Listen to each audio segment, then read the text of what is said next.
Hi friends, welcome to Rohini creations. ఈరోజు మనం చెప్పుకునే విషయం ఏమిటి అంటే 10వ తరగతిలోని ఇంపార్టెంట్ సోషల్ బిట్స్ గురించి చెప్పుకుందామండి. అవి ఏమిటి అంటే తూర్పు పడమరలుగా భారతదేశ వెడల్పు ఎంత? 2933 కిలోమీటర్లు. 82 డిగ్రీల నుండి 30 వరకు తూర్పు రేఖాంశం మన దేశంలో ఏ నగరానికి సమీపంగా వెళుతుంది? జవాబు అలహాబాద్. భారతదేశంలో పగలు 12 గంటలు అయితే ఇంగ్లాండ్లో ఎంత సమయం అవుతుంది? జవాబు ఉదయం 6:30 గంటలు. భారతదేశ ద్వీపకల్ప పలకం ఏ భూభాగంలో భాగంగా ఉండేది? జవాబు గోండ్వానా. హిమాలయాలు ఎక్కడ ఎక్కువ వెడల్పుతో ఉన్నాయి? పశ్చిమ ప్రాంతం.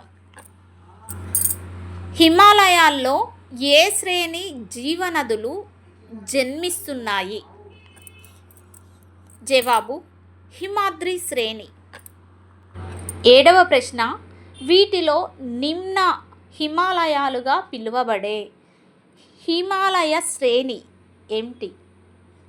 జవాబు హిమాచల్. 8వ ప్రశ్న, శివాలిక్ పర్వతాలను అస్సాం లోయలో ఏ పేరుతో పిలుస్తారు? జవాబు కచార్ అనే పేరుతో పిలుస్తారు. 9వ ప్రశ్న, భారతదేశానికి తూర్పు సరిహద్దుగా ఉన్న హిమాలయాలను ఏమని పిలుస్తారు? జవాబు పూర్వాంచల్ పర్వతాలు.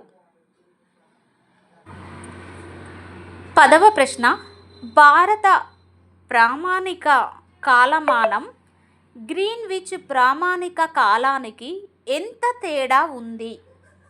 జవాబు 5:30 గంటల ముందు.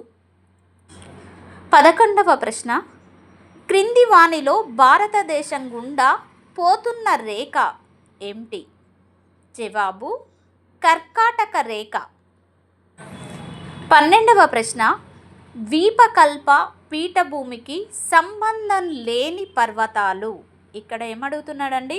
సంబంధం లేని పర్వతాలు ఏమిటి? జవాబు అరావళి పర్వతాలు. 13వ ప్రశ్న, షిమ్లా, నైనితాల్, ముస్సోరీ వంటి వేసవి విడిది స్థావరాలు ఏ ప్రాంతంలో ఉన్నాయి? జవాబు నిమ్న హిమాలయాలు. 14వ ప్రశ్న, మహాభారత పర్వత శ్రేణులు ఇచ్చట కలవు? జవాబు ఉన్నత హిమాలయాలు. 15వ ప్రశ్న, తూర్పు కనుమలలో భాగం కానిది ఏమిటది? జవాబు పళని కొండలు. Thank you for watching. ఇలాంటి వీడియోస్ ఇంకా కావాలి అంటే ఈ ఛానల్ని లైక్ చేయండి, షేర్ చేయండి, సబ్స్క్రైబ్ చేయండి.